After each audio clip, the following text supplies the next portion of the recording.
Hello, everyone, and welcome to episode 406 of the MTGGoldfish podcast. I'm Seth, probably better known as Saffron Olive, and we have the full crew here this week, kicking things off with the owner of MTGGoldfish, Richard. How are you this fine Monday, Richard? Hey, Seth. It's good to be back, and it's good to be in preview season. Or I guess preview season's over. We're catching up on preview season. Yeah, this is the catch-up preview season. Vegas kind of threw us off our no more spoilers and podcasts, so we have a ton of new Magic cards to talk about today. But before we get into that, we got another co-host in Krim. Krim, you are looking surprisingly awake this morning. How's it going today?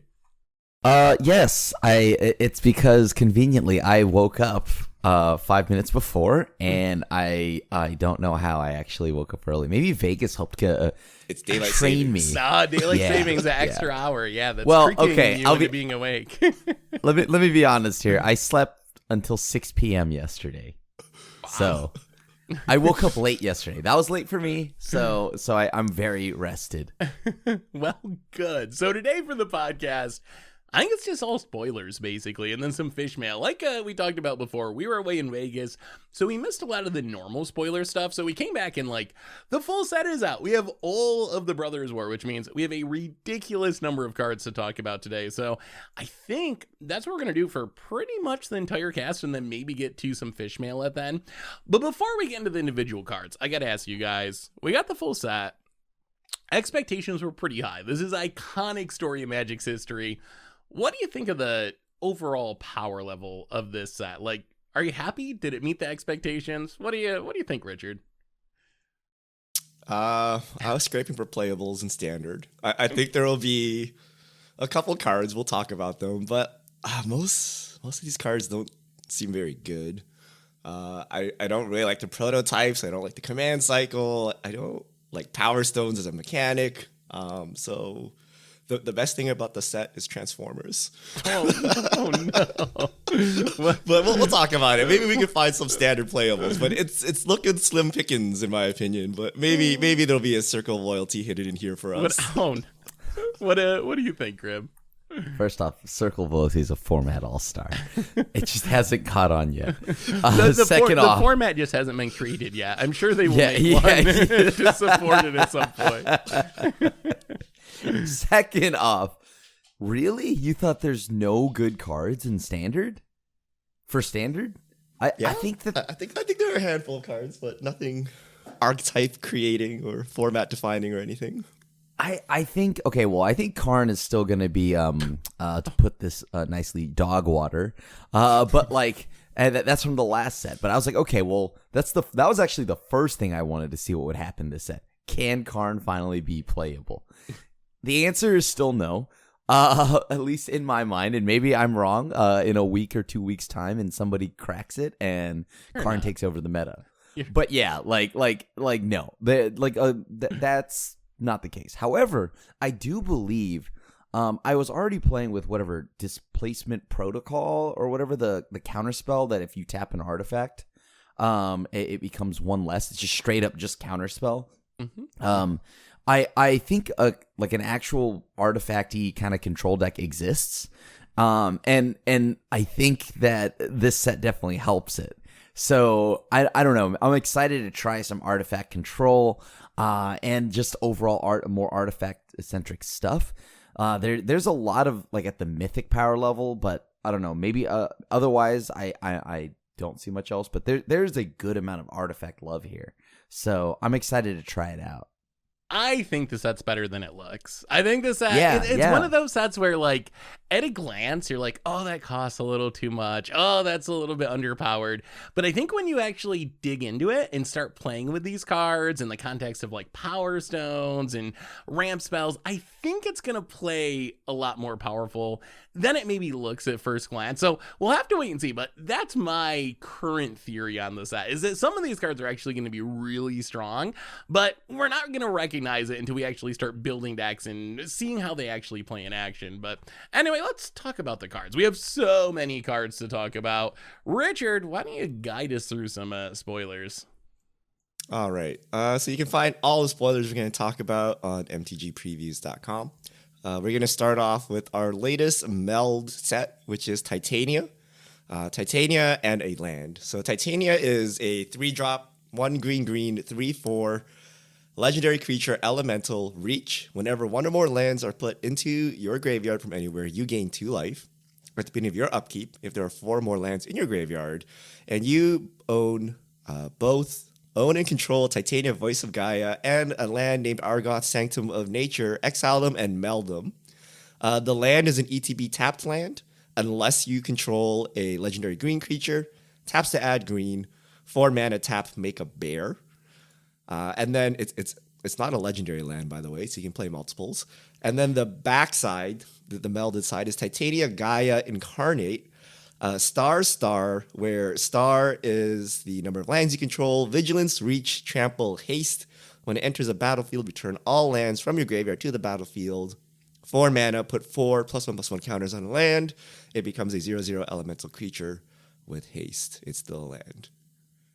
So a lot of stuff, and then you get a red token with like every keyword possible, reanimation.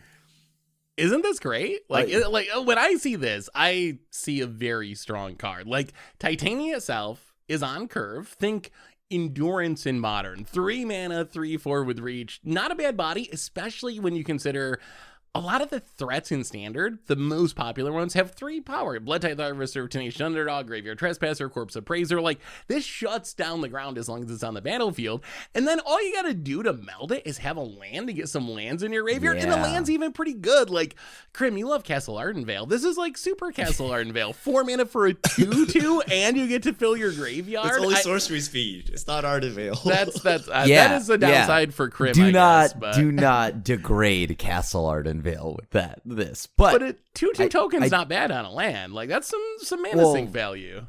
Then mill 3 cards, right? I think the self mill is pretty nice, actually. Yeah. So I actually do, despite me hating green as a whole, I do think that this card is very good. I think this oddly seems kind of slept on and underrated right out the gates. If you want a hot take, I think this is the best meld creature in the set. I think this is the one that actually will make waves in standard. We got fetch lands after Circle of Loyalty. We got Evolving. I don't know if I'm good. We got Evolving Wilds. We got Windgrace. We have the Sloggark. We have the support for lands in the graveyard archetype. I think Titania is going to be, I don't want to say a format defining card, but I think this is definitely a very standard playable card that we're going to see melding in its way into victories in standard. 100%. What's the way to dump your lands into your graveyard in a reasonable fashion? So we have Fable. We got Fable the Mirror Breaker. What else do we have? Right. We got a new 2-drop Satyr Wayfinder style creature, but it only goes 3 cards deep, so that could be an option. Is the Saga that mills 3 for 2 green still in the format? Yeah. That's playable, yeah. And then you get a land back as the 3rd chapter.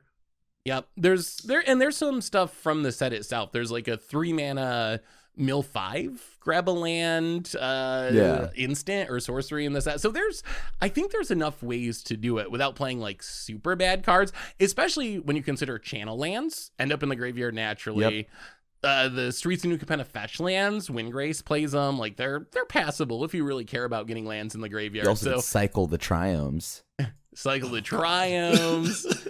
And then the reward is pretty big. Like, that's going to be like a 10/10 trample haster. It's not like you need it to stick around. Plus, you get the Splendid Reclamation to return all your lands into play, so it's like a big source of ramp. You don't think it's good, Richard? Not a fan? I think it's okay. I know it's a lot of hoops for like, a 6/6 or something. But it's not like you like curve out on 3 and hit the 6/6, right? You got to like curve out on all of your discard. So I actually... would you rather just Ravine or something? Like, I don't know. Like, this seems like a lot of work, and then you can just remove the creature, and then you got to redo the whole thing. And then you're playing a lot of questionable cards to mill. So, like, if there's a secondary, like, mill payoff or, like, something useful you could be doing, and we're not even counting, like, Graveyard Hate on you, right? Which everyone plays already, like, just in their main deck, right? So... I mean, Richard, we have the Tarmogoyf. We have Urborg Lurgoyf. That loves things in the graveyard. Come Too on bad now. too bad it only loves land or creatures. It cares about land. It does prefer creatures, but there's like reanimation strategies, cruelty of Gix. Maybe you're getting your Titan of Industry in the graveyard to reanimate it. Wouldn't you just like reanimate Titan of Industry and call it a day? Like if you're gonna go through this effort, you just do that, right? Like, is this like a backup win con in case? Yeah, because if they have graveyard hate, you're going nowhere with this, right? So like, what does this serve exactly? Well, if they got graveyard hate, you bear them to death. 2/2s for days coming from the land. Ooh, this is that not actually, a standard I want to live in. One bear at a time. Sorcery speed. No, like that is the Castle Ardenvale approach, except you do it at the end of their turn and you have to spend your whole turn to do it. But like genuinely that is good enough to just sometimes attrition people out of the games, right? Like I think that like this Titania and only is 3 mana. It's 3 mana for a 3/4 with reach on its own. I don't think it's exactly like an embarrassing body. So there is no green deck currently, so maybe this is what makes you green because it's double green. Well, there's green and there's a Windgrace. Yeah. I mean, doesn't this just slot right into Windgrace? Like that's already built to get things in the graveyard. Blood Tithe Harvester, what are you cutting Fable, in the Mirror Windgrace? Breaker. Fable? No, you can't cut Fable. Exactly, Fable's right? the best Like, card what are in you the cutting? format. You cutting your reanimation? What are you cutting here? Your removal? Like, you got to cut something to add this, right? All right, yeah. I mean, Lands? maybe you actually cut the reanimation package. Not even joking. You might be able to trim. They play a lot of removal. Maybe you go down like a Cruelty of Grix, one removal spell. We'll see. But I think this card's good. I think it's going to be very good. I don't think it makes it outside of standard. Okay. I wouldn't be surprised if we saw it played, but if this was format defining, I'd be shocked. Commander? Do you think this is a card people are going to build around in Commander, or is it more like I'm playing Lord Windgrace, toss it in my land matter deck, maybe it does something? I mean, like having that. Okay, so melding in Commander is a lot harder, right? Because that now adds like a billion more hoops, right? Especially you can tutor this land up in Commander quite easily, right? You can find the land. The problem is the one thing I kind of dislike about the card is you do got to wait till your upkeep to be able to flip it.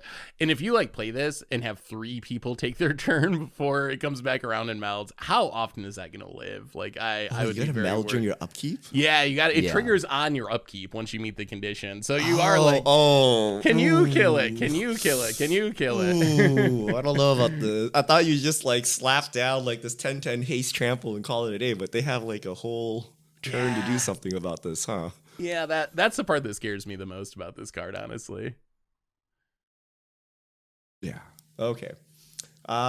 Next up, I know this is a card Krim is very excited for. Brotherhood's End. 1 red sorcery. Choose one. Deals 3 damage to each creature and each planeswalker. Destroy all artifacts with mana value 3 or less. Well, this is just a good clean sweeper, isn't it? I love this for 3 mana. It's versatile. And, we've had them before, like Anger of the Gods, Sweltering Suns, but none of them hit planeswalkers. And this one does. And then on top of that, this can also be versatile in that it blows up all artifacts with mana value 3 or less. So that looks really strong, in other formats outside of Standard. But even in Standard, like this seems pretty solid. And with how many artifacts are coming into like play with this set, maybe this has a big role, a big part of the meta. If artifacts take off, this will be such a good way to pick up everything. This card is so good. This is one of my favorite cards for Pioneer and Modern, and maybe even Commander from the set. I think Commander, yes. And Standard, it's very good as a sweeper. And plus, we got blood tokens, we got treasure tokens, we got Power Stone tokens. So it's a nice safety valve in case any of those things go off. I'm mostly hyped to play it in Modern. I think this is better than Anger of the Gods. Really, the upside in a world of Urza Saga, where you're dealing with these huge constructs, I think the upside of blowing up big construct tokens or whatever is more of an upside than exiling things with Anger of the Gods. So I wouldn't be surprised to see this be the go-to like 3 mana red sweeper in Modern and maybe in Pioneer too. Also really good against Hammer Time, where it gets rid of the hammers and gets rid of the big creatures. So I think this card has a lot of potential outside of Standard. I agree. Play Anger of the Gods in Modern? Not as much as they used to, but it still shows up on occasion. I was gonna ask you guys: is this a card you want against Hammer Time? Like, are you not like overly dead by the time you try to resolve this? Like, you are we will really vibe. try to 3-mana sweeper Hammer Time? Like, I mean, would we actually play this against them? No. I mean, I would bring this in out of my sideboard. The sweeper mode gets things if there's no hammer. It kills all of their creatures, I think. And if they do have the hammer, hopefully you chump block and then blow up artifacts and get rid of most other things that way. But I think it's they're worth just it. gonna aid hammer, infect you to death when you when they like. I don't know. This is. I feel I just want more ancient grudges or something. If this were instant speed, yeah. Oh, okay. That would be too much. Then I'd play it against Hammer Time. People play a lot of bad cards to deal with Urza Saga. You have like crime punishment and all these just like horrible cards. This actually seems like a legit card that also deals with all the Urza Saga tokens. All right, I will try it in Jund and report back to you when I go 05. This is also This seems so slow. This is also an Anger of the Gods that is probably Commander relevant, right? Like, Oh, I that's feel like where normally it's going to be an you can't all-star. Play these cards in Commander. Like 3 damage is just not enough to kill what you want to kill. But with the upside of being able to blow up all the mana rocks, all the soul rings, any other random cheap artifacts, I think that's enough that I would jam this in a lot of red decks in Commander. Yeah, this is now that is where this card I think is an all-star. Yeah, for those exact reasons. And even down to like CDH. CDH loves it even more. Probably better in CDH than casual yeah. Commander, really, because then the creature mode is actually, when people are playing Dark Confidants and all these cheap creatures, it gets better there as well. Oh, God, yes. And then, yeah, again, in Commander, almost every artifact is like about 3 or less, right? Except for, yes, Skyclave Relic and Darksteel Ingot. They live past this. But outside of that, you're getting every Signet, Soul Ring, all of that for super cheap. I love this in Commander. This is where it's just, like, I feel like this is a red staple in Commander. Yeah. In Standard, this like totally wrecks white decks who like Yeah, to play yeah. Elspeth and Wandering Emperor and down tick, and then you wipe away all the wedding announcement tokens, all their planeswalkers, like It's literally so everything on good. board. It just doesn't pick off Sarah Avenger or whatever, but but that's about it. Mrs. Rafine too, although that's more of a Esper thing, but yeah, it does hit a lot of stuff in Standard, and hitting Planeswalkers is a meaningful upside. One of the problems with cards like this in the main deck is you run into the control deck and you're like, oh, you got just a Hullbreaker, or like, what is this card even doing against you? But it might be able to snipe a Wandering Emperor or something. Like there is at least it does a little something against those control decks with very few creatures. All right. Next up, Phyrexian Flesh Gorger. It's a 7-mana 7/5 with Menace Lifelink, Ward, pay life equal to its power, and it has Prototype, so you can cast it with a different mana value, and then it has a different mana cost, but it keeps its abilities. And its Prototype cost is 1 black, and it's a 3/3. So essentially, a 3-mana 3/3 Menace Lifelink, or 7-mana 7/5 Menace Lifelink, both with Ward. Yeah, This card is so good, right? Like I think this card is awesome. This is what like even at a 3-mana 3/3, like you pay 3, right? Like that's like decent, right? But if they don't kill it, you get Menace, Menace, and Lifelink. Like I think this card is sick. I also like, heaven forbid that you just hard cast this for 7, right? With like, again, I think with Power Stones that aren't from Karn, I think this is like, wow, this is solid. This is like a Standard staple to me. I think this is like one of the best Standard cards, I would say, in the entire set. We're in a really grindy Standard. Like, we've been talking about this for a couple months now since rotation. There's a lot of just like grindy 45-minute matches that go on forever. So I think just naturally hard casting this is not going to be that unrealistic out of Esper or Rakdos or something. And then 3/3 Menace Lifelink with Ward pay 3 life. That's also pretty good. Only thing I don't know is if it beats out Graveyard Trespasser, which is really, really good. But I think outside of Graveyard Trespasser, this has to be the next best option for that slot. And in the right meta, maybe it's even better than Graveyard Trespasser. I don't think it's impossible, but I think this has got to be a Standard All-Star. Skeptical, Richard? What do you think? You're not sold on the power? It's like Wormcoil Engine, So but more I agree with you. flexible. This is a very strong card, but the 3-drop slot in Standard is very highly contested, right? Like, what are you dealing with? You're dealing with Fable, Wedding Announcement, Corpse Appraiser, Graveyard Trespasser, right? Rafine. Which all have very strong arguments to being better than this. So if everyone's running around with mono red, like 1-drop aggro, then yeah, this thing is like hot sauce, right? But I can see a world where you choose to play like Corpse Appraiser and Fable over this, right? And you're Grixis, you don't play this, right? Or you play Liliana and Trespasser for some reason. I don't know why you play Liliana, right? But you play Trespasser and something else, right? Like, so there's a world where you don't want to play this. So I can see it not doing anything, or I can see it being very good. Like everyone's playing like weenie aggro and the lifelink is super relevant. But 3-drops are like really good in Standard. The 3-drops are like, okay, so like Fable, I don't think it's fair to put this up against Fable. That card is disgusting, right? All the decks are Rakdos. Right. But like, I think that if there's some kind of artifact deck, also this can be played in something as simple as a Rakdos aggro deck. I mean, I'm starting to wonder if this was still in the format and Rakdos Sacrifice didn't lose the Meatball Massacre, I think this would have slotted right in there. And this would have been so good in that deck, almost too good even. And like, yeah, like I don't know. Like that's a good point. Like there is a lot of 3-drops to contest with this, but I wish this were Wormcoil good, because if this left something behind after it died, like I do wish it did leave something really behind. Good. But yeah, that's really good. But I mean, if you actually cast this full price, who's going to be able to make it die? Like 7 life? Like it's probably just more or less unkillable by targeted removal. The return of Liliana, Seth. Return of Liliana. Wizards has foreseen it. I mean, if 7 may not be that absurd to cast when you think, like as Seth has mentioned, right? Like this is a grindy format, and 7, yeah, you can get to 7 pretty easily. So, like, it's been a while, but I do love the idea of a Standard that has big Timmy windmill slamming like threats like this, right? And Dominaria United, much like that, when I first saw that set, I thought this was pretty an underwhelming set. But what it was, that I think we were a little too conditioned to the years before of Standard, where everything did your taxes and walked your dog alongside it. I think this could be a return to like a Standard where you might get some big Timmy creatures. And this set kind of reinforces that. And Dominaria United really did slow things. Like it just, I don't know. The dial back on power level makes me think that this is going to get played. What I hope happens, and I don't know that it will happen, but I hope that we have like traditional Jund or whatever that's playing Graveyard Trespasser and playing, the stuff that we already seeing play.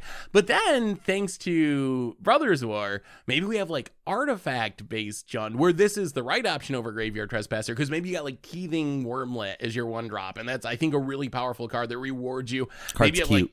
Yeah, and I think it might actually be like kind of good too. There's some other stuff that just incentivizes having artifacts on the battlefield. So maybe we have multiple different builds of Jund that can be competitive. Like I think that would be the ideal outcome for this. What if you replace Titan of Industry with Flesh Gorger? So like you could just randomly reanimate it for fun, or if you have Graveyard Hate on you, or you don't have the right cards, you just cast as a 3-mana 3/3. Like, is that good enough for that? I mean, Titan of Industry is so busted. Like, that card's just so good. Yeah, but sometimes you just can't cast it. Yeah. Titan of Industry also pantses this deck. Or this card. I guess that's true. That's true. I think it is worth mentioning, though, that this is one of the most blinkable of the prototype cards. Like, I'm intrigued by, like, Touch the Spirit Realm, I think, is one of the most underrated Standard cards. Like, it's fine as removal, and then you can save a creature with the channel mode. Maybe there's some sort of, like, Orzhov deck that can take advantage of that synergy and, like, play it for Make 3 them and then pay the blink it. life Yeah. for ward and then flicker it. Flicker it that into feels... a 7 power. Ooh, got him. Got him. Ooh, that could be legit. How many... So, Touch the Spirit Realm, do we have, like, any other legit blink effects? We have other blink effects, but they're not very legit. They're like 2 mana, instant, blink something or whatever. There's not much upside like Touch the Spirit Realm. That would be like a prototype blink deck. Like you can basically play like an Omnath modern deck in Standard. Yeah, I'm going to try it. I don't know if it'll be good, but it sounds fun. Sadly, the other ones require you to cast them, but yeah. Yeah, like our next card. So Arcane Proxy, it's the blue prototype. 7 mana 4/3. When it ETBs, If you cast it, exile target instant or sorcery card with mana value less than or equal to Arcane Proxy's power from your graveyard. Copy that card. You may cast that copy without paying its mana cost. And its prototype is 1 blue, and it's a 2/1. So this doesn't have flash, and you can reuse the spells like over and over again if you want. It's like Snapcaster if it was really bad. Well, okay. It actually is. Down to the power toughness.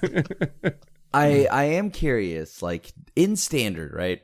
Yeah, we don't have enough. Like, what spells do we have for this to be good? So you can flashback removal. Yeah, Braids, Infernal Grasp. You can flashback like Consider or Impulse, or maybe out of like go for Mono the Blue. Throat, go for the which Throat. is in the format now. So I think it's mostly cantrips or removal that are probably the big things. If you're casting it for 3. Yeah. I'm thinking like at its prototype level. Like, is there just a silly amount of things that we can cast from that? Because otherwise, I mean, I'm happy. Like, this card looks cool. I think it looks super badass, but for 7 mana, if it like its ceiling is still not that great either. Because then what 4-drop am I getting? Oh yeah, no, I think this is a prototype that casting it for 7's like pretty bad. I think you really want to be prototyping this one usually. I mean, so if you think about Snapcaster, if you cast Snapcaster for 2 in flashback a 2 mana spell, that's 4 mana. If you cast this for 3 and flashback a 2 mana spell, it's only 3 mana and you're getting that same amount of value. So there are some ways where it's more efficient. Although part of what makes Snapcaster so good is flash. Like, you can get back a counter a spell. You can do it on your opponent's end step. And this really, people really also lacks won't know those and options. they swing into it. Yeah, so just the Ambush Viper chump block mode on Snapcaster sometimes wins you games. So I'm skeptical of this one. Outside of the way it's worded, you can flashback like Crashing Footfalls or Ancestral Visions in Modern because you're not paying the mana cost. So maybe it's the right mana value to avoid Cascade issues. So maybe it can show up in Rhinos or something, but I don't know. Would you even play this in Standard? Well, I'm like curious. Like, so like, can you technically? Yeah, you can. I mean, there's Founding the Third Path, right? You have that. You have this. There's a good amount of stuff that like allows you to cast spells for relatively cheap from the graveyard, right? In Standard, we got just right now. The New Young Pyromancer. We got New Young Pyromancer. We got the Balmor. Right. Maybe the Prowess style decks where you don't really care what the spell is. It's just like, I want to cast as many as possible to trigger my stuff. Yeah. I mean, there is that, and like Balmor, as you had mentioned, plus the Young Pyro that spawns artifacts. Hottie Jin's just so good at 3 mana in those decks, though. It seems hard for me to replace that with a 2/1, even if it lets me pseudo Snapcaster. Like the 2/1 is so you can't even get the it doesn't charms. even count as a body. I don't think, right? Like, if you blink it, though. Like, even if you have a Young Pyromancer out, you get like another 1/1, and you're like, this is not. I don't know, man. For like 3 mana, I could play Phyrexian Gorger or whatever, right? Like, I could play like things with actual abilities, like Corpse Appraiser or something, right? So it's really expensive, and then there's so much graveyard hate in Standard. Like, you're not even gonna get this off. Like, you have to do this at sorcery, so you can't even respond to the graveyard hate, right? Like, at least you can Snapcast in response to like whatever activation, but this is I don't think this is it. And I think Krim is right. Like, if you get to 7 mana, like, what giant spell are you flashing back? Like, I don't know. Like, there's even a payoff if you actually get to 7 mana. Yeah. I don't know if I like it. And like gold, like if like what is it on? It's like one of the more expensive cards right now out of the gate. All the control players are just I think desperate. people are overrating it. Yeah, I think it calls back to Snapcaster, and people associate Snapcaster with being powerful, but I don't know. Maybe they're not thinking through how far away from actual Snapcaster it really is.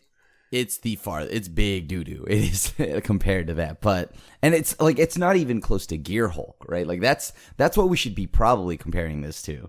And Gear Hulk is way better because at least it's a 5/6. Right, and has flash and can cast an instant, right? Like, that's just an instant. Now we're talking, right? Because then you could just play whatever instant you want. But this This, I think, at its prototype level, can't cast the charms. I would essentially have to pay 7 mana to cast any of the charms. Like, all the good spells starting at around 3 CMC or higher. So if you had like a pump spell or something, right, you could theoretically cast more expensive things, right? Yes. In response, like if you had some Lord growth. or Anthem effect or something. I don't know if there is one, but maybe. Maybe you could get something done here. I guess the blue-red deck can just get a Lightning Strike back. Yeah, no, that is true. It can get back Lightning Strike, and we do have Urza, which double pumps artifacts as like a tempered steel if you're trying to get bigger stuff. So maybe you build around it that way, I guess. Yeah, if there's a tempered steel artifact deck with Urza and or maybe blue-red tempo prowess, whatever. I really wish the body was better. Even in the Lightning Strike scenario, it's still just it's so bad on the battlefield. Like, you really got to get the value out of the spell because a 2/1 it's not really much. Hello, wedding announcement token. Yeah, exactly. Oh, God. Exactly. Hello, 1/3 of your card. Here you go. Diabolic Intent reprint. So 1 in a black sorcery. As an additional cost to cast this spell, sacrifice a creature, search your library for a card, put that card onto the battle or into your hand, then shuffle. So a tutor at sorcery speed where you have to sack a creature. Going into standard, but then I think more importantly, going into Pioneer, Explorer, and Modern. I don't know about standard. Do you think this is standard playable, Krim? I've been like back and forth. What are you tutoring up is my question with this card. Like, sure, you can make it work in like the Oni Call Anvil decks or something, but what are you tutoring up? The Oni Call Anvil decks don't even like exist now, right? Because ever since the banning. But so someone who plays Anvil post banning, they still play it. I mean, there are believers that may have just sunk in wild cards into it, right? Like, or believers, right? One of the two. But like, I don't know. Like, I mean, does Mono Black need this? Like, you're not like, it has to be a wedding announcement deck, right? Like, but it's not. But like, why does the wedding announcement deck care? Like, I don't think the wedding announcement deck is going to play Diabolic Intent either. I don't know where this fits in standard. I don't think this is going to be that great, and maybe I'm wrong. I think it's a good card, but I just don't know if standard needs it right now, or even has anything to play it right now. Yeah, and I think we're missing the sackable 1-drop. We're not in Shambling Gas iTwitch standard anymore. If those cards were still around, then I think I would be higher on it in standard. On the other hand, I think this card... It's the other formats, though. It, like, kind of scares me in Pioneer and maybe even Modern. Like, I think in those formats, this card could be really good. Most obvious one might be Yogg in Modern. I think that deck is, like, so set up to take advantage of this. Plus, it really wants Yogg. That's just the I win the game card. So more ways to find Yogg while you're sacking your Strangergeist or whatever seems really good. Yeah. And then in Pioneer, like, Greasefang decks could take advantage of this. Play your Stitcher Supplier, sack it on turn 2, get Greasefang. The Cat Oven Sacrifice decks get their Mayhem Devils, or maybe they go more toolboxy. You can play more like one-ofs and find them with this. So I think in those formats, this might be a very impactful card. Hear me out, okay? I'm hoping, and I'm really hoping, because of this card's creation or reprinting, as now putting those in older formats, we get another opposition agent style card in standard, or not in standard, but like in one of the other products, maybe for like a modern thing or whatever. And that would be so cool. And then I would have 2 opposition agents in Commander. That's what I'd like to believe. Some kind of new tutor. Like, if this takes off and pops off hard enough, we get some more tutor hate. That's what I'm here for. You know what I want because of this card? I want Veteran Explorer in Modern so bad. Let me Nick Fit WotC, put it in Modern Horizons 3, let me sack my Veteran Explorer, get my lands, cast my Grave Titans or Thragtusk. I think it would be isn't that the kind of archetype we want in Modern? It's just like so fair. So I hope that we get Nick Fit / Veteran Explorer in Modern at some point. But what do you think, Richard? How impactful is this card? I could see a world where we played in standard, where we're so dirtily that you just like basically sack your 2-drop and get the best card in your deck. Like whether it be Sholdred, I don't know what it'd be, Invoke Despair, a Farewell. I don't know what it'd be, but I could see like we're so grindy and slow that you're willing to just sack a card just to do that. So I could see that happening. I could also see this being useless because everyone's so aggressive that you can't take a turn off to basically tutor and remove a blocker, right? So it's a toss-up. And I agree, I think Yawgmoth is probably the best home in Modern. Other combo decks, I think, can see this. Like, you have a lot of disposable creatures in Modern, so I can see this doing something. I don't think they're going to make a second opposition agent. I don't think they're going to make opposition agent for Modern. It's called Shadow Doubt. No one plays it. Actually, there was a deck recently that I think either 5-0'd or one's, and they had 4 in the main. What up? That person. Was it your alias, Chris? Was it you, Chris? It's my Smurf account. Yeah. So it'll be an interesting card, but I think you could see it in Standard. I mean, like if Sholdred just hoses some deck, I could see you tutoring it up, right? Or like people play Gix, right? It's like 5 Cruelty of Gix, 5 mana to tutor. Yeah. Right? So you could just take this and then get Brother's End or something, wipe up the board, like totally worth, right? And like Tenacious Underdog's pretty sackable. Wedding announcement tokens. There is sack fodder to make it work, and it is a pretty slow format. So maybe it will be good enough. I'm also like, I really want to corrupt people. We haven't had corrupt in Standard for a long time, so I really hope this is good. So I can just play like 1 corrupt in my mono black deck and like burn you for 8 in the late game and just win. But anyway, Richard, before we go for the next card, we got a sponsor this week. Who are we getting sponsored by? All right, this week's podcast is brought to you by the official Lord of the Rings, The Rings of Power podcast. Here is a quick word from them. I'm Felicia Day, and I'm the host of the official The Lord of the Rings, The Rings of Power podcast. In every episode, I'm going backstage for an all-access look at what it took to bring Middle-earth to life. I'll even have the first full breakdown of the incredible season finale with the series showrunners, J.D. Payne and Patrick McKay. I will be sharing juicy behind-the-scenes stories and processing all the holy crap moments with the members of the cast and crew.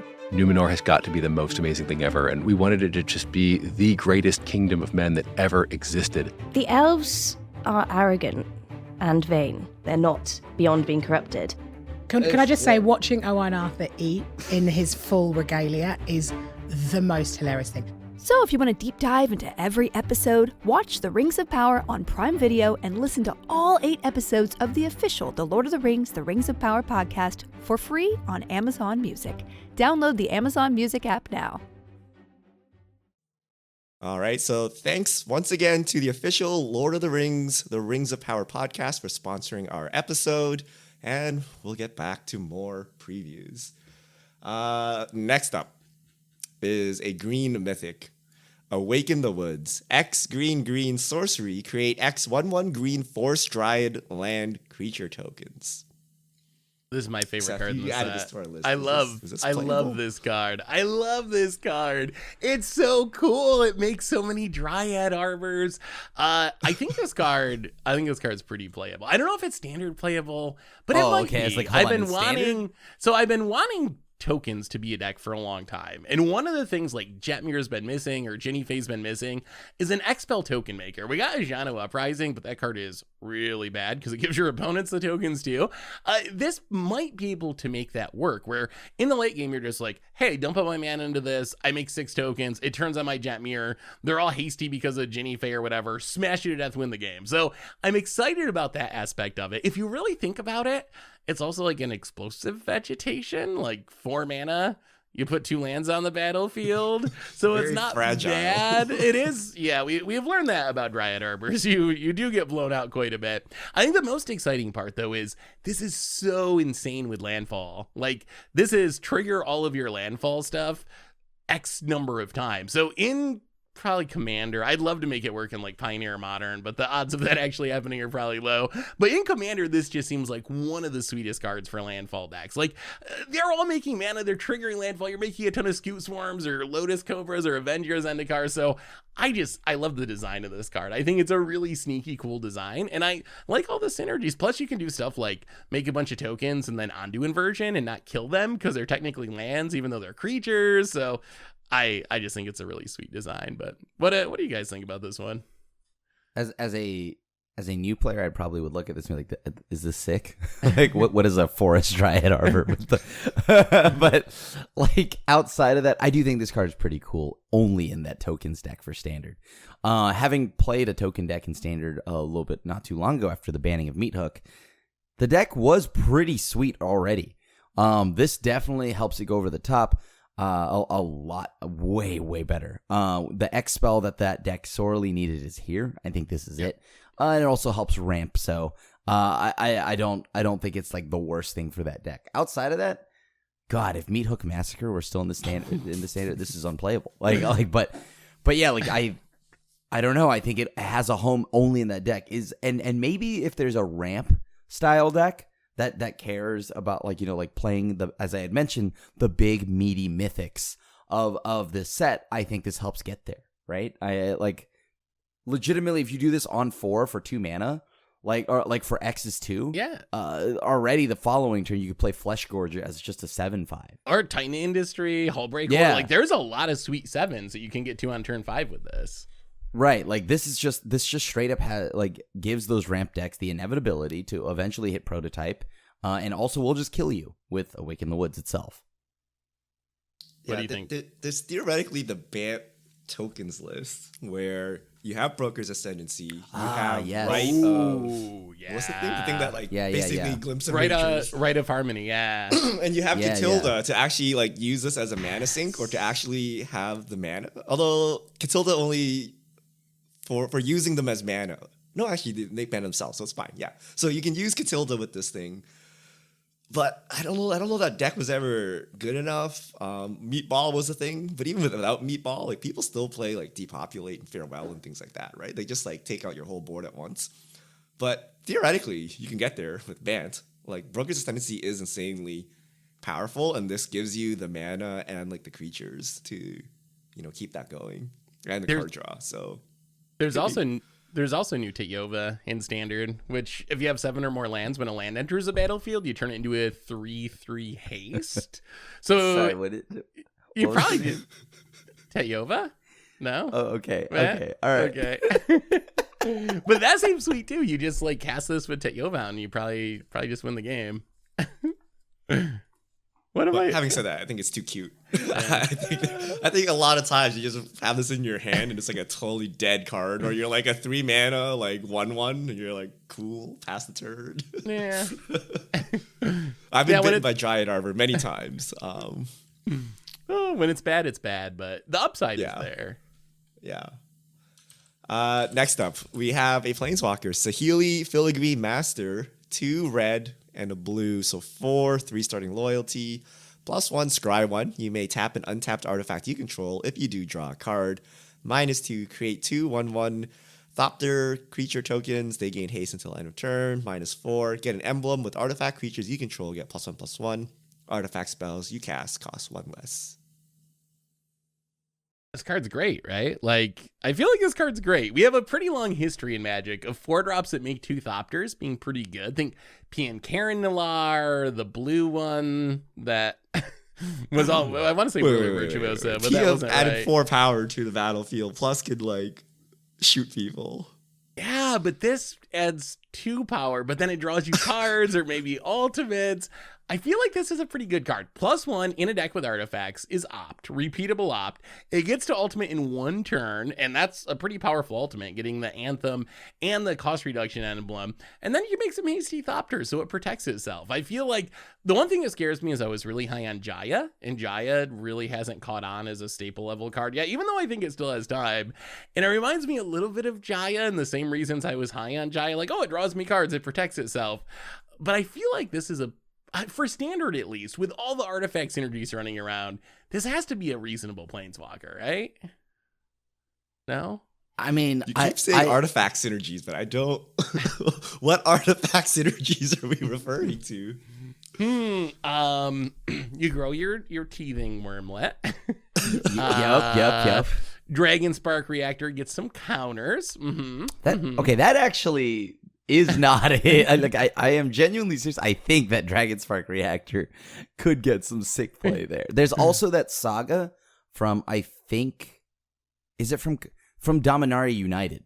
there's a saga that puts out an actual little red artifact. The and, Ornithopter, the Ornithopter one. That saga is actually like kind of decent if you can like actually get an artifact style deck running. So like, believe it or not, Yodia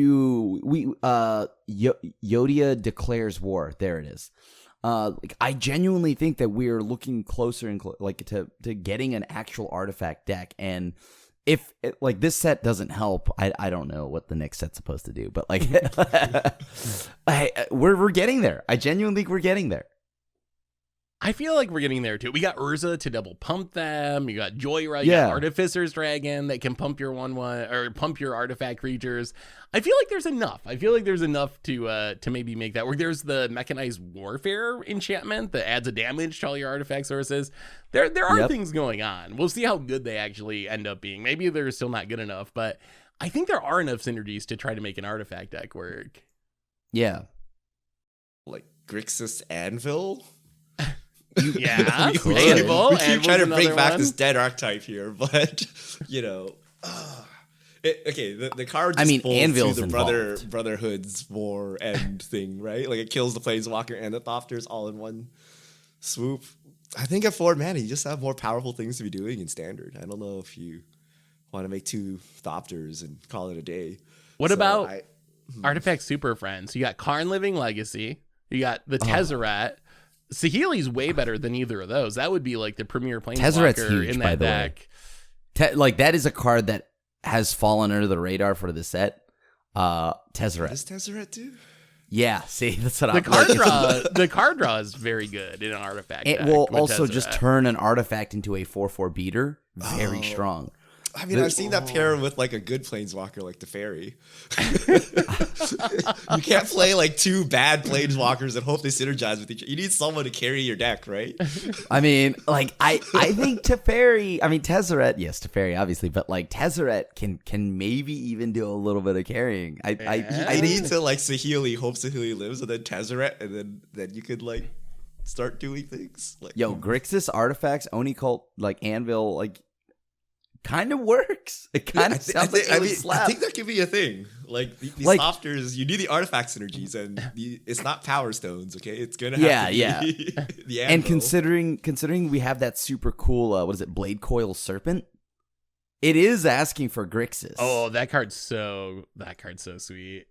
Yeah. So that card has to be standard playable, right? Richard, look up Blade Coil Serpent. I want to see what you think. Like, this card has to be good in standard. Wait, Blade Coil Serpent? Yeah. The X6 drop? Yeah. Yeah, but dude, are you joking? Look at that. Look at the ETBs. They eat to draw 3, opponent discards 3, gets huge and hasty, or you can do some combination of them, and you get the flexibility that you can pay more than 6. Are we playing 6 drops in Standard now? I mean, I guess if you can make it here. That's what I'm saying. I think you could go like if you play mono blue, you could like 6 blue mana, draw 3, 6 mana, 5/4. Perfect for my Jin game plan of playing a 6-drop. No, like mono black, right, has a big body that makes you discard. Black red has a big body that makes you discard and get like, some hasty action. But Grixis midrange could definitely play this, dude. It's all, and also with the Fable of the Mirror Breaker, getting some treasures out there. So 6 mana, 5/4, 6/4, haste, trample, opponent discards a card, you draw a card? Potentially. Or they discard. It's versatile. This is huge. Its versatility is huge. And on top of that, the later in the game you go into, the better this scales. This is like the most... Let me check the high end of Grixis here. What do we actually play on Grixis nowadays? Soul Canard, Invoke Despair. Do we have Soul Canars? Right. But like, imagine now Invoke Despair followed by this. You know what I'm saying? Dude. Using Power Stones to ramp yourself, but then it's like anti-synergistic. You can't activate the abilities. Well, no, but Power Stones aren't exactly good in general. So, but you don't need. I'm talking about just generally a 6 mana body. I don't think this is playable. Wait, is it cast? What? No, it's ETBs. Oh, you're going to get make disappear like no tomorrow. Like, I don't think this is playable. Dude, no, dude, no. I think you're sleeping on this card. I think you're sleeping on this card. When you just have a play prototype, like any prototype, you can play it for 3 mana or play it at 7 mana. This is essentially the Grixis prototype. This is the Grixis prototype. Come on, dude. This card is sick. Okay, Grixis control with Blade Coil Serpent Mid-range, finisher. not mid-range. control. You ain't playing this in a control deck. What are you talking about? I'm not tapping out ever. All right, I guess with Fable, you can ramp into this easily. and Also, Power remember we Stones? have. Did we just forget that we also have like Reality Heist from Kamigawa, Awakened Awareness, things that like get pretty wild for artifacts. So there is a lot of artifact nonsense running around and waiting to be used. What I gotta ask you, if you don't like this one, what do you think about the Selesnya one, Clay Champion? So 4NX, it's a 2/2. When it ETBs, you get 3 counters for each double green that was spent on it, 3 +1/+1 counters. Or when it ETBs, you get a +1/+1 counter on each of up to 2 other target creatures for each double white you spent on it. So by itself, if you cast this for 4 green, it's a 4 mana 8/8. If you cast it for 6, it's a 6 mana 11/11. Or you can throw counters on your other creatures. Is a 4 mana 8/8 vanilla? Is that good enough, Richard, for 2022 standard? So we've asked this theoretical question. If you just had a vanilla creature, like how big does it have to be? I don't think that's good enough. It's not big enough. Because you have wedding announced. Like people have like chump blocks for days, right? That's fair. Like, That's true. This standard is still especially gets sacked special, right? to Lily. Yeah, it sacks to Lily, but it can get insanely large. Do we have if we have like an easy haste and trample enabler, then maybe. What about the white mode? Does that save by it? the way, real quick, you know what has haste and trample? Blade Coil Serpent. Just saying. It does actually. Richard, you're gonna I'd rather watch play these. Blade Coil above Clay Champion. Okay, don't just say that like it's a bad card, okay? I hope I It's queue very you with strong Blade up Coil there with like Serpent, Omniscience and I don't know what other unplayables there are that you have to extremely, Emrakul, any of them, Kozilek, Wow, I was high on both of these cards. I thought both of those cards were going to be really good, but Richard is slowly convincing me that this whole set sucks.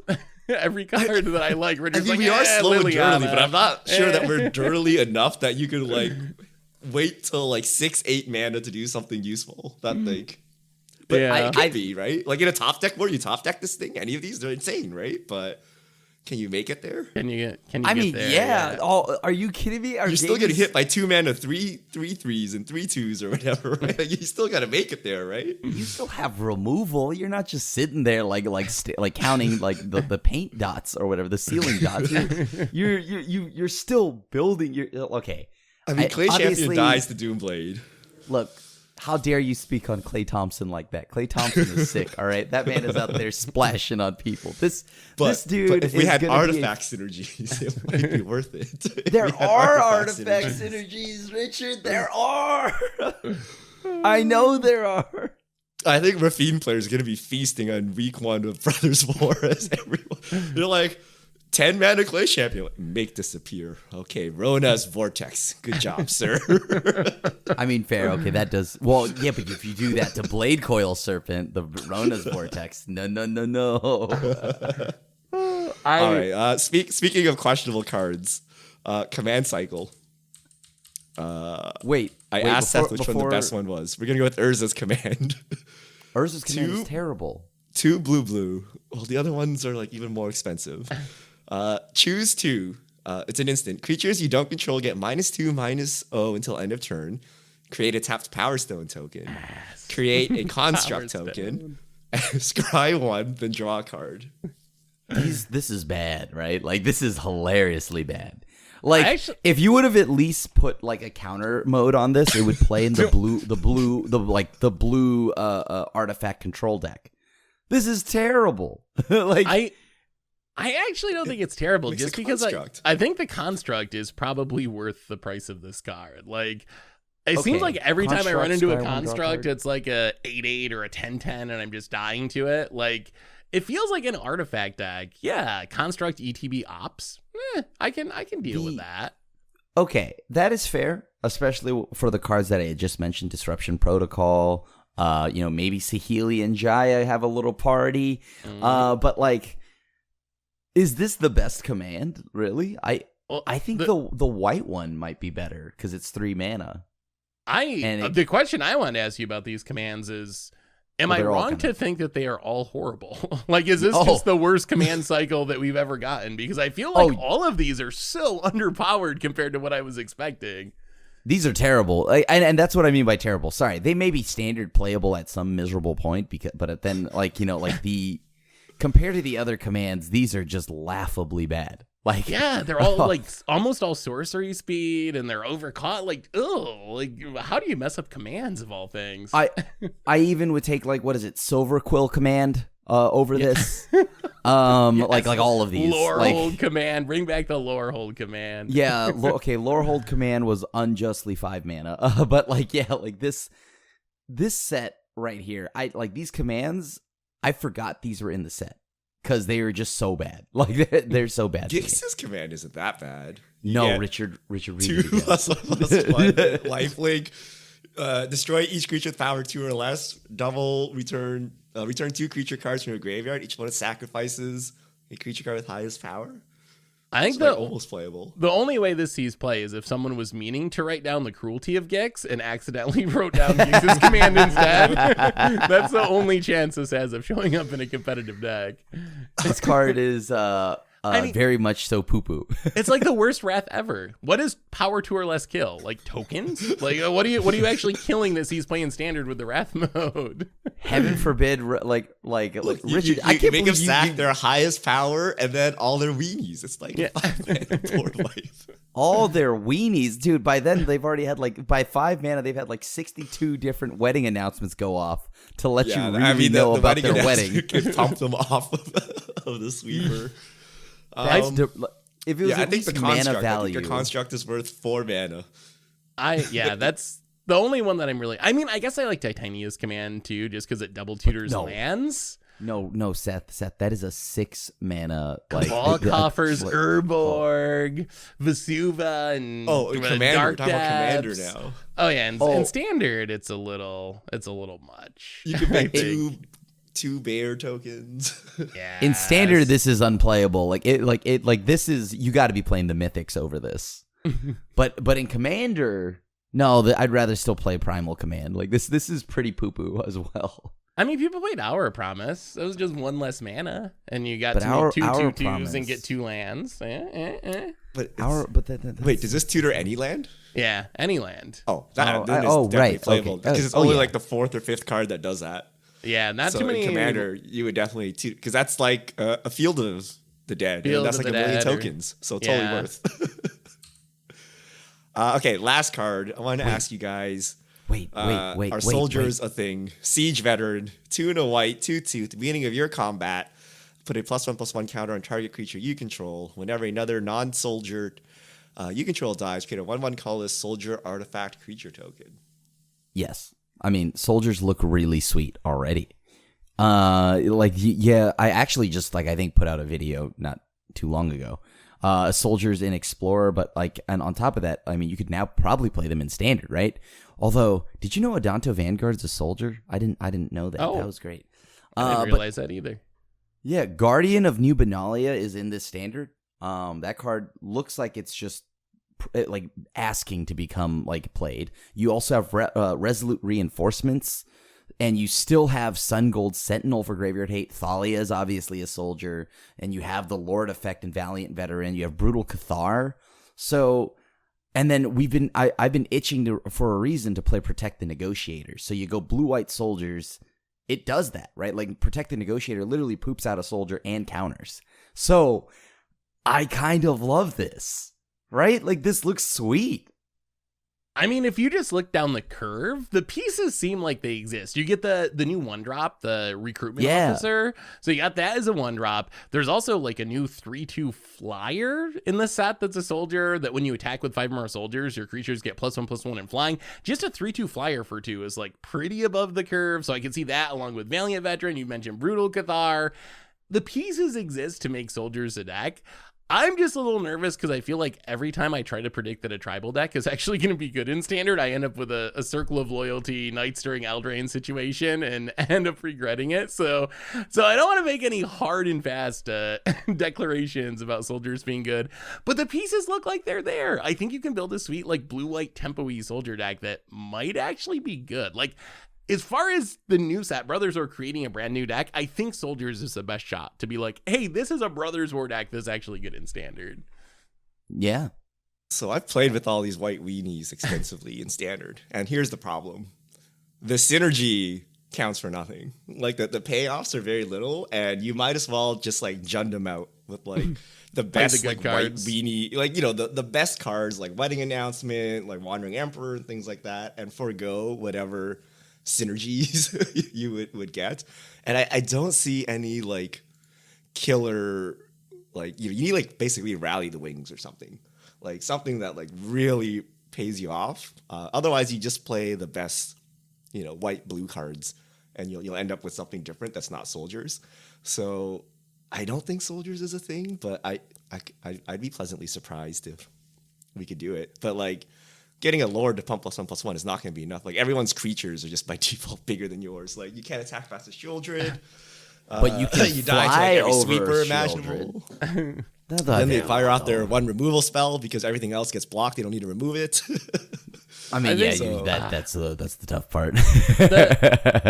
The fact that Humans has existed for a year in Standard and no one really plays Humans and they just play like the good cards in those colors, I think that's one of the things that gives me a concern about Soldiers, because we just haven't really seen tribal decks be able to compete with the good stuff decks in this format. But and Humans didn't have like land. Werewolves got some. Werewolves I thought were going to be insane. Tovolar's like so busted, and people don't really play Werewolves. They just play the good Gruul cards together. So I guess that is a bit of a concern. I still think it's got to happen. They just look so fun. Can I like? I mean, yeah. Like, I think the land is something that's different. That is like noticeably different. The though. dual land that helps. is why we're here. The dual land is kind of sick. Dude, like Unholy. Okay, maybe I am thinking a little bit too much of Boomer Magic, but like Unholy Grotto definitely helps zombies, right? But like back in the 90s. Yeah. Unholy Grotto. I had you then. No, but like I genuinely think that, dude, Soldiers can do a lot. I mean, you didn't, because like the white weenies, do you know why they also crumbled easily? Because they didn't have Protect the Negotiators, Richard. They got pants. Not enough counters. Dude, like we have so many counters in Standard right now. Right. What's Protect the Negotiators? That is the one that counters. Oh, this thing? Dude, we've always had this thing. Yeah. But like the thing here is, this makes a Soldier. So it counters a spell if you have a board, and then you can kick it to create a 1/1. But not just play casualties or make disappear. Sorry, and then be more consistent and call it a day. The thing here though is like this all plays into the Soldier game plan way better, because like you're just spilling onto the board, right?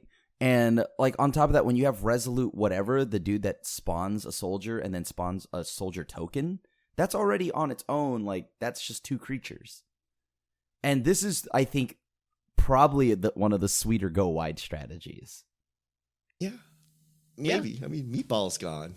Yeah, Meatball. Well, okay, well, if Meatball were here, then this whole game plan. Well, I mean, you can counter the Meatball with Protected Negotiators, right? That's your whole plan.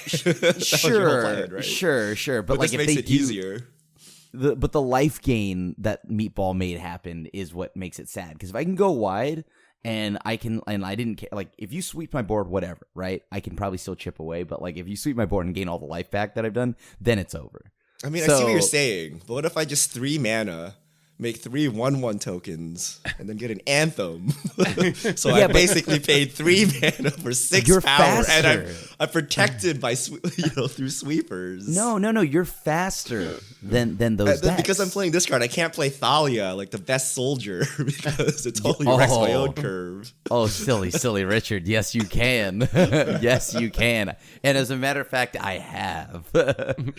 I have to, and there's a lot of awkward. You would think they don't happen too often, but very often. You play Thalia, then you top deck Wedding Announcement, you're like, God, why did I do this? Well, I do think I do think Krim hit on something though with the lands. Like, I think we were talking about what could potentially shake up Standard, and I think the real answer is the rest of the Pain lands. Like, giving the colors that are lacking a good dual land. You have the Innistrad lands, but some color combinations only have one potentially untapped dual land. So I think Boros, Selesnya, Golgari, Dimir, getting another dual land that comes into play untapped, I think that's gonna be the thing that's most likely to let new decks into the format, because some color combinations are just really hard to play with the current mana. So I think that is our biggest hope for like new decks developing in this format. We can play all the Dominator United cards we couldn't play because of our bad lands. Yes. So exactly. I have a question. Is there a reason why you both have just glossed over the best Planeswalker in the set? The Teferi? Yeah. Okay. Well, I thought we had talked about it before. Teferi, he does Teferi thing, so it's a little obvious. Hold on. Teferi, Temporal Pilgrim, 3 blue, 4 loyalty. When you draw a card, put a loyalty counter on Teferi. 0, draw a card. -2, create a 2/2 blue spirit creature token with vigilance, and whenever you draw a card, put a +1/+1 counter on it. -12, target opponent chooses a permanent they control and returns it to its owner's hand. Then they shuffle each non-land permanent they control into its owner's library. This card is sweet. How is this not being talked about? Like, okay, first off, 0, essentially a 0 that's a +1. Okay, but that passive with Silver Scrutiny legal in Standard means that I can probably ultimate this a lot more than you think and way faster than you think. So on top of that, it makes the 2/2s that grow an absurd amount because whenever you draw a card, turns out they get bigger and they're vigilant. This is going to kill people. This is actually just going to straight up kill people. Like, Silver Scrutiny is now the business. I already loved it to just outvalue the black base mid-range decks, but now I have a Planeswalker that helps me benefit on top of that. So like this is the truth. I think this card is the truth, right? Like, this is everything I want. I mean, it's not Hero of Dominaria, but very few things are. So, and yes, before anyone says that, I know that, okay? But this card is still very good. I mean, I do think New Teferi is really good. I think it is 5 mana, which is a little bit, on the high end for Planeswalkers, but +1 draw a card. You're getting a free loyalty each turn just from your draw step. So I feel like it's going to be, outside of having Planeswalker removal, it's going to be annoyingly hard to get off the battlefield because it just instantly gains so much loyalty. And then you mentioned the tokens. The tokens are like pretty legit. They're lore scale Coatls, I think, is what the actual card is. Like, that is a pretty powerful effect in a deck that's built around it. So I think, so you get to play offense and defense. And then if you ultimate it, I guess you probably win. Not as good in a control mirror, I guess, because who knows how many permanents your opponent will have, but you can like sort of wreck a deck that's like going wide and playing permanents. So I think it's good. In a control mirror, the token could just kill the control player, right? Yeah. Like, I mean, they have to use the removal. I mean, but you just get to keep doing it because, again, this is just a passive. That means that it's really getting 2 loyalty at the least, right? Because I get to draw a card, and then I just draw a card again with ability, and then heaven forbid I Silver Scrutiny, then whatever, right? Like, and these tokens get just as big. So I don't know. This card is really good, dude. I think it's really good. I think negative is a -1, right? And if you have a card draw engine, like, you're basically just pooping out tokens left and right. Yeah. But I don't know if you need this, though. Like, Esper midrange can also play this. Control can play this. I mean, it's I don't see why not. It's a big it's your top end in Esper midrange. You can I feel like I tried Lord Protector before I try Temporal Pilgrim. Wait, hold on. Hold on. What? And try to just go over the top and ramp into my Melded Urza. You're talking about Rafine that already has Connive. And it gives Connive. Do you see what I'm talking here? You have Wedding Announcement. You attack with 2 creatures. They even need this, right? They don't even need to cast a Teferi, right? But the thing here is it helps in the control matchups and the grindy matchups. Why not just actually establish true dominance, right? And this card, just put some Spell Pierces in and go under control rather than trying to Teferi them. Spell Pierce does not help, especially when you have 4 Void Rens. Like, they have four Void Rens. They kind of just pants a lot of your stuff. Having played control against the mid range, I don't find it a problematic matchup. I could definitely see it being a very good control card. Like, if you're playing Azorius Control or whatever, it seems great. I don't know what you would cut out of Esper, though. Like, I like this synergy with Rafine's Conniving. I guess you could slot in a couple or two. Like, Rafine's Conniving, like, gonna draw a ton of cards and get a ton of loyalty counters, which is sweet. And, like, Wedding Announcement draws, Bankbuster draws, Tenacious Underdog can draw. So you do have a lot of card draw. Yeah, like it's not hard to trim a few numbers off of an Esper midrange deck to put this in there, and like of course there's also the fact that like maybe even like Grixis could play this, right? So like Grixis midrange, Esper midrange controls this is a very good Planeswalker, and I either think like there's two camps right now. This card is cracked or it is god awful, and I do think that it leans more towards the really good side, especially with where the Celestis is in a control deck. Like, this is doing things. I guess I'm on Team Cracked for a 5-mana Planeswalker. So I expect it to be like a copy or two in the deck. I don't think it's like a 4 of Teferi, Hero of Dominaria, but I do think like for being a 5... Not many are. Yeah, but for being a 5-mana Planeswalker, I do think this is very playable. Like, the free loyalty is very, very good. I'm going to go in the middle, average. I think you can and will win with this card, and people will just throw it in whatever pile has blue in it, and it will do very well. But it's not like I need to go blue to play Teferi, or I'm building an entire deck around Teferi, but like I have a deck that can play Teferi. I'll throw in 2, and I'll win a lot of games with it. So I mean the only I think that's standard right now, right? Like just whatever random assortment mid-range pile you put together, if you play it well, you'll win, right? So I think Teferi definitely fits in that. And Super Friends. We got a lot of pieces for Super Friends. Yo, too, right there. Right? Oh, Plaza of Heroes Super Friends. Yes, Urza assembles the Titans. Yeah, let's do it. Oh my god, you're right. You're right. I forgot that card existed in this form. Oh, that's so true. All right, we are way over, so we will hold on to our fish mail for next week. If you have questions, send them to @MTGGoldfish with the hashtag MTGFishmail, and we'll get to your questions on air. And I believe that brings us to the end of episode 406 of the MTG Goldfish podcast. So, Richard Grimm, thanks for hanging out. Thanks to everyone for listening. And we will be back next week to talk about whatever goes on in the world of Magic. So, until then, have a great week, everyone. And this is the crew signing out.